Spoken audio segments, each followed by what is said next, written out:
చాలా సింపుల్ ప్రాసెస్‌లో కాజు రైస్ చూపిస్తున్నాను చూసేయండి. Hello guys, welcome back to our channel. First అయితే ఒక బాండీలో కొద్దిగా నెయ్యి, కొద్దిగా నూనె 2 తీసేసుకున్నాను. తర్వాత అయితే కొంచెం షాజీరా, అలానే కొంచెం జీలకర్ర, తర్వాత బిర్యానీ స్పైసెస్ అన్నీ వేసి మంచిగా ఫ్రై అయిన తర్వాత 100 గ్రామ్స్ తీసుకున్నాను కాజు. అది కూడా ఫ్రై చేసుకొని పక్కనైతే పెట్టేసుకోండి. తర్వాత అందులోకి కొంచెం కరివేపాకు, అలానే పచ్చిమిర్చి, అలానే కొద్దిగా ఆనియన్స్ వేసుకొని అయితే అది కొద్దిగా మగ్గిన తర్వాత ఒక స్పూన్ అల్లం వెల్లుల్లి పేస్ట్, ఒక స్పూన్ ధనియాల పొడి, హాఫ్ స్పూన్ అయితే గరం మసాలా ఇవన్నీ వేసేసుకొని మంచిగా ఫ్రై అయిన తర్వాత మనం పక్కన పెట్టుకున్న రైస్ అయితే వేసుకొని అందులో మీకు సరిపడినంత ఉప్పు అయితే వేసేసుకోండి. ఉప్పు అంతా బాగా రైస్కి కలిసేటట్టు కలిపిన తర్వాత మనం ఫ్రై చేసి పెట్టుకున్నాం కదా కాజు, అది కూడా వేసి రైస్లో అంతా కలిపేసేయండి.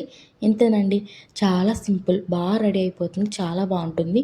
దీన్నైతే రైతాతో సర్వ్ చేసుకోండి, చాలా అంటే చాలా బాగుంటుంది.